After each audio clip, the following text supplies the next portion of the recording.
Kao što sam obećao u prethodnom videu, u ovom videu ću početi s objašnjavanjem stringova i to ću raditi u ovom i u narednom videu, pošto ima nekoliko primjera, pa najbolje da podelim to na dva dela. Ono što ćemo svakako uraditi, što vi morate da uradite, je da napravite jedan folder za ovaj peti video. Evo, ja ću staviti peti, a u folderu za YouTube. Posebno sam namenio folder za to. I sad šta smo rekli da radimo? Radimo stringove. To smo spominjali kao jedan od tipova podataka koji se može javiti u Pythonu. Spominjali smo cele i realne brojeve.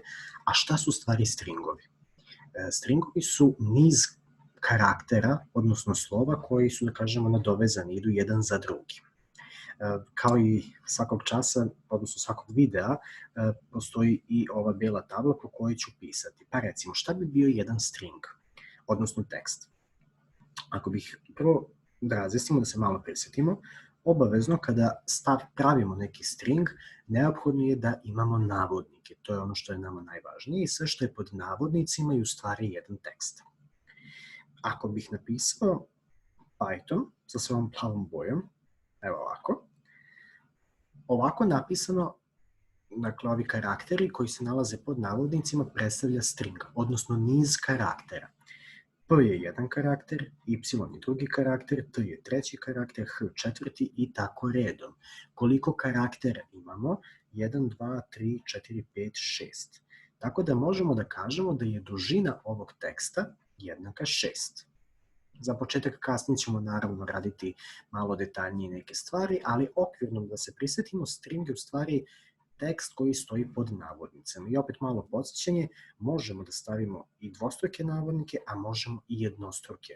Na početku i na kraju ne smemo da miješamo za jedan tekst više ovih navodnika. Ali vidjet ćete kada budemo radili neke zadatke, bit će vam jasno da ne smemo da dođe do miješanja i kada možemo da upotrebimo jedne, kada druge. Dakle, u tom smislu vi birate. Dakle, da li ćete jednostruke, dvostruke, to je izbor na vama. Samo ću da pomerim na sliku da bih mogao da pročitam tekst zadatka koji je ispred mene i kaže ovako: napisati program koji će tražiti od korisnika da unese svoje ime i prezime, podatke smestiti u dve posebne promenljive. Napraviti novu promenljivu koja će spojiti ime i prezime, prikazati spojeno ime i prezime, dužinu imena i dužinu prezimena.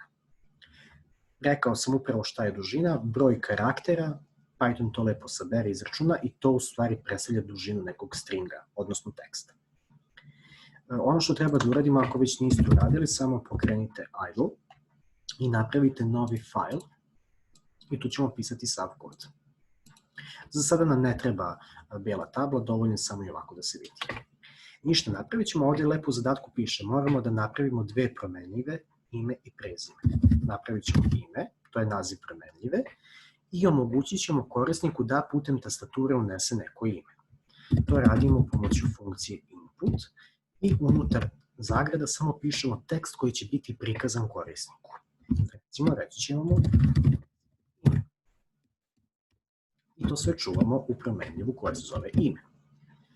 Napravit ćemo novu promenljivu koja se zove prezime. Opet, kako omogućavamo korisniku, pa pomoću nove funkcije input, korisnik može da unese i ovaj podatak i samo ćemo napisati odgovarajući tekst. Unesite prezime. Na ovaj način korisnik unosi odvojeno ove podatke, što se od nas i tražilo, lepo piše napisati program koji će tražiti od korisnika da unese svoje ime i prezime i to u dve odvojene promenljive. Ovaj zadatak je gotov. Idemo dalje. Treba da napravimo novu promenljivu koja će spojiti ime i prezime. Ono što je super kod ovih tekstova, odnosno stringova, je da mi možemo da ih spajamo. Kako se spajaju stringovi? Ako sabiramo brojeve sa operatorom plus, tako i tekstove možemo da spajamo sa operatorom plus. Dakle, dva bilo koje teksta možemo da praktično spojimo sa jednim plusom. Napravit ću novu promenljivu koja se zove, ali moram da se prebacim na alfabet, napravit ću promenljivu koja se zove ime i prezime i tu ću smestiti tu spojenu promenljivu, odnosno spojeno ime i prezime. Želim da spojim ime i prezime, samo ćemo napisati ime plus prezime I ja na ovaj način spajam podatke koji se nalaze u ove dve odvojene promenljive. Dakle, ime plus prezime, sve to lepo čuvam u ovu promenljivu ime i prezime. Hajde da prikažemo da vidimo šta ćemo dobiti kao rezultat. Idem print. Šta želim da prikažem? Pa to što je spojeno. Šta ćemo dobiti kao rezultat? Taj podatak se nalazi u promenljivoj ime i prezime. I okvirno deo zadatka je ovdje gotov. Dakle, prvi deo kaže da mi moramo da spojimo ime i prezime, a to možemo i da prikažemo. Hajde za početak da sačuvamo. Idemo na File, Save, da sačuvamo ovaj program, ovo što smo do sada uradili. Idemo na YouTube, 5. video, i sačuvat ću ga kao zadatak 1. I ako pokrenem na F5 ili na Run Module, kaže unesite ime. I sad ja recimo unesem, ajde neka bude Đorđe, unesite prezime Vajfert, jedan čuveni Pančevac, pa eto zbog toga želim da malo i promovišem svoj grad. Ono što dobijem kao rezultat jeste Đorđe Vajfert spojeno, što nama svakako se to i tražilo. Međutim, šta se meni ovde ne sviđa? Dobili smo Đorđe Vajfert i jeste zaista spojeno, međutim ne postoji razmak između ove dve reči. A nama treba razmak, jednostavno tako smo naučili da vidimo podatak. Kako mi možemo da dodamo taj razmak? Pa ovdje kod spajanja imena i prezimena, dakle imamo ime, imamo prezime. Između nam treba razmak. E sad, kako Python vidi razmak? Razmak je za Python jedan karakter. Kao što je ovo U jedan karakter, kao što je S isto neki karakter, tako je i ovaj razmak koji sam upravo obeležio jedna vrsta karaktera. Za nas, obične korisnike i programere, za ljude, ovo je samo razmak, međutim za Python je to jedan karakter. Jednostavno tako ga on vidi. Tako da mi možemo između ova dva podatka da dodamo jedan karakter, navodnicima naravno, stavit ćemo razmak unutra, pošto tako pravim u stvari taj karakter razmaka, i samo ću staviti plus prezime. Dakle, šta sabiram? Sabiram ime, sabiram razmak, sabiram prezime. Odnosno sabiram ili spajam tri različita podatka, tri karaktera. Odnosno tri stringa, pošto ime i prezime sadrže više karaktera, spajam tri različita teksta u jedan tekst. I to čuvam u promenljivu ime i prezime. Ako sada sačuvam ovo i ponovo pokrenem program, unesite ime, hajdemo ponovo idemo Vajfert. Ovoga puta ću dobiti spojeno ime i prezime, ali sa razmakom između, što nama suštinski odgovara, to i želimo da uradimo. Tako da smo praktično pokrili ono što se od nas i tražilo u zadatku, da dobijemo spojeno ime i prezime. Samo obratite pažnju da smo dodali i ovaj razmak koji Python tumači kao poseban karakter. Šta se od nas dalje traži? Kaže, treba da prikažemo dužinu imena i dužinu prezimena pored ovog spojenog imena i prezimena. Kako to radimo?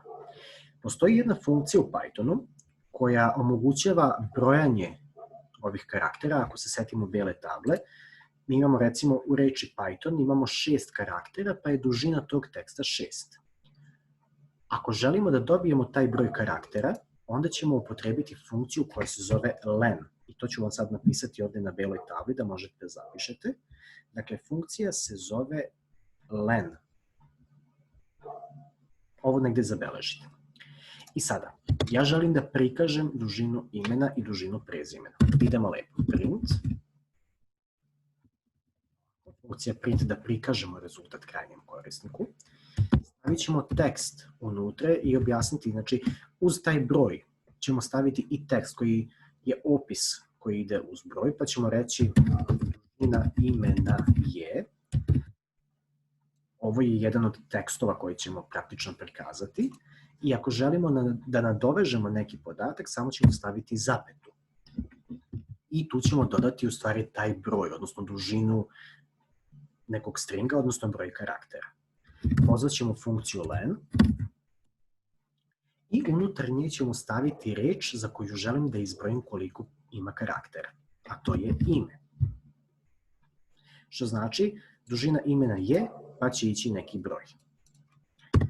Stavit ću novi print za dužinu prezimena.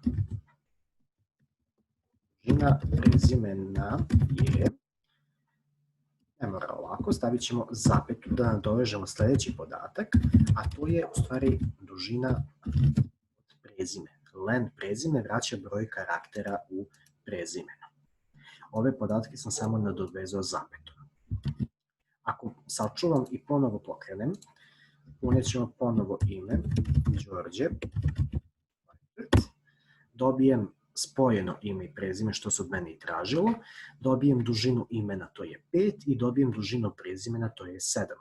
Ukupno 12. To se nije tražilo, ali evo čisto da zaključimo na osnovu ovih pojedinačnih vrednosti. Samo suština je urađena i to je nešto što se tražilo od nas, tako da sa ovim završavamo ovaj primer. Ovde je novo to što smo upotrebili funkciju len, koja vraća broj karaktera, i imamo ovo sabiranje, odnosno spajanje tekstova, odnosno stringova, i opet moramo da zapamtimo da je razmak u stvari neka specijalna vrednost.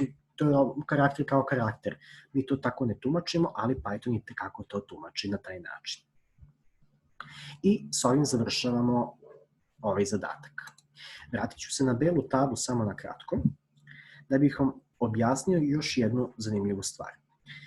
Kada radimo sa stringovima, postoji nešto što se zovu specijalni karakteri.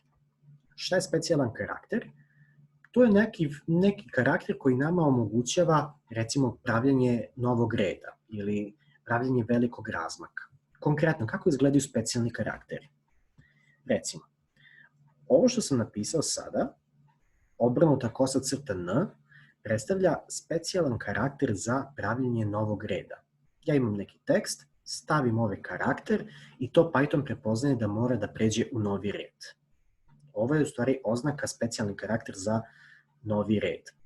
Obavezno ide obrnuta kosa crta, dakle ne ona standardna koja ide na desno, nego uzimamo ovu koja ide na levo i N. Ako želim da napravim jedan veliki razmak, to je onaj tab, kada pritisnemo tab, ako ste koristili ranije, to ima nekoliko manjih karaktera. Evo mogu da vam pokažem ovde. Dakle, ako ja sad evo me ovde u tekstu i ako pritisnem tab, to je dugme koje se nalazi pored slova Q. Vidjet ćete da se napravi jedan veliki razmak. To je sa pritiskom na to dugme tab. Ako ja to želim da napravim pomoću specijalnih karaktera, to mogu da uradim tako što ću napisati kosa crta T. I sa ovim karakterom ja u stvari dobijam taj veliki razmak koji meni treba. To je suština. Dakle, to radimo sa ova dva karaktera. Postoji još neki specijalni karakteri koje za sada neću spominjati, međutim, naravno da postoji još jedan broj njih. Za sledeći zadatak nam je neophodno upravo ova dva specijalna karaktera. Nećemo više tražiti ni jedan. Dakle, ovo je ono što je sasvim dovoljno za sledeći zadatak. Zapišite samo ovo je vrlo važno. Šta kaže sledeći zadatak? Samo da otvorim da mogu da pročitam tekst. Kaže ovako, prikazati dane u nedelji pomoću samo jedne funkcije print na sledeći način. I sada postoji jedna slika koju ću ja nacrtati na beloj tabli. Ako je ovo prozor našeg programa, ja želim da prikažem dan u nedelji na sledeći način. Dakle, prvo ćemo imati ponedeljak, pisat ću skraćeno da ne bih gubio vreme. Onda ću imati jedan veliki razmak, pa ću pisati utorak, pa ću pisati veliki razmak, pa sreda, pa se vraćam četvrtak standardno, pa onda dva razmaka za petak, subota ide do kraja i nedelja ide do kraja. Pretpostavljam da vidite kako sve to izgleda. Dakle, kada pokrenem program, ja želim da mi se ove reči rasporede i prikažu na ovaj način. Sad, ovde je caka u tome što mi moramo da koristimo jedan print. Mi bismo mogli ovo lako da rešimo ukoliko bismo imali 7 printova, u svakom printu po jednu reč i nemamo nikakvih problema. Međutim, mi moramo da koristimo samo jedan print. I tu je problem. Zatvorite ovaj fajl, otvorite novi, ostavit ću ovo sa strane i onda ćemo početi da pišemo kod. Sve pišemo u jednom printu. Otvaram taj jedan jedini print, dakle ovo će biti samo program sa jednim redom i želim da prikažem tekstove po ovom šablonu. Otvaram navodnike, pošto pišemo tekst, i kažem ponedeljak. Samo da napomenem, ako neko nije gledao ranije videe, slobodno možete da pišete ovaj tekst i na latinici, nego ja iz navike pišem na ćirilici, ali slobodno, nema nikakvih ograničenja u tom smislu. Ponedeljak. Sada, ono što vi možete da primetite, samo da promenim boju olovke, vidjet ćete da ću ja sada preći u novi red posle ovog ponedeljaka. Kako prelazim u novi red? Pa upotrebit ću ovaj specijalni karakter obrnuta kosa crta N. Dakle, ovaj znak mi kaže, dobro, završio sam ovo ponedeljak, sada ću preći u novi red. I to pišem na ovaj način. Sledeće što treba da uradim kada pogledamo ovu sliku, treba da napravim ovaj jedan veliki razmak. Kako to pravim? Pa obrnuta kosa crta T. Pravim tabulator.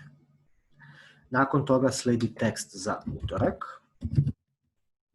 Sve pišemo ovako spolja, nema nikakvih razmaka između. Nakon reči za utorak treba da pređem u novi red, što znači da idem obrnuta kosa crta N, pravim još jedan tabulator i pišem sreda. Onda, posle srede prelazim u novi red, crta N, pišem četvrtak, nemam nikakav veliki razmak. Evo recimo ovako. Onda posle četvrtka treba da pređem u novi red, tako da moram da pišem posle crta N, samo da se ja prebacim, crta N.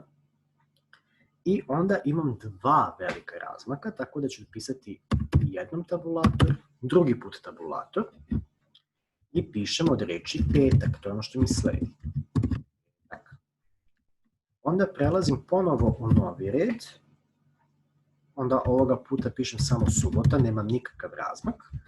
I ono što mi preostaje, ponovo idem kosa crta N za novi red i pišem nedelja. To je u tom poslednjem redu. I posle nedelje ja više ne moram da prelazim u novi red, tu je negde kraj mog zadatka, tako da je samo potrebno da sačuvam ovaj kod i ja sam završio ovaj zadatak. Samo da otvorim još jednom da vidite lepo kod, da ostane zabeleženo. Idem na File Save ili Ctrl+S, kako god više volite. YouTube, ovo je 5. video i samo ćemo ići na zadatak 2. Ako pokrenem sad ovaj program, vidjet ćete da mi se prikazuje kod upravo onako kako sam ja dobio kao zadatak. Evo vidite.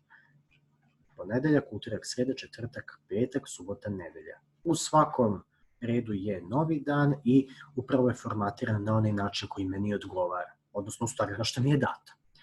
Opet ponavljam, u ovom zadatku je bilo samo specifično to da vam pokažem kako rade ovi specijalni karakteri, šta oni znače. Dakle, kosa crta N označava prelazak u novi red, kosa crta T označava tabulator. I on je više zbog estetike u tom smislu. Kada radimo sa stringovima, mi možemo da koristimo i ove specijalne karaktere, nekada i to može da nam zatreba. A vidjet ćete u narednim videima, imat ćemo tu primjenu u smislu formatiranja teksta, manje više bit će to sve jasno. Za ovaj video toliko, ovdje ću napraviti mali presek, pa onda prelazim na sledeći video gdje ću takođe objasniti isto nešto u vezi sa stringovima, radit ćemo neke zadatke. I ono što, evo da naglasim, pošto ste verovatno i videli, u opisu videa postoji link ka mom sajtu, vodi ka mom sajtu i tamo možete preuzeti materijal koji sam ja koristio za vreme snimanja ovih svih videa koje upravo možete da vidite na YouTube. Tako da znate, sve vas to čeka da možda nekome olakša posao u smislu da ima ispred sebe i ovo što sam ja pisao. Čisto da znate da imate i to. Ništa, vidimo se onda za koji trenutak u narednom videu.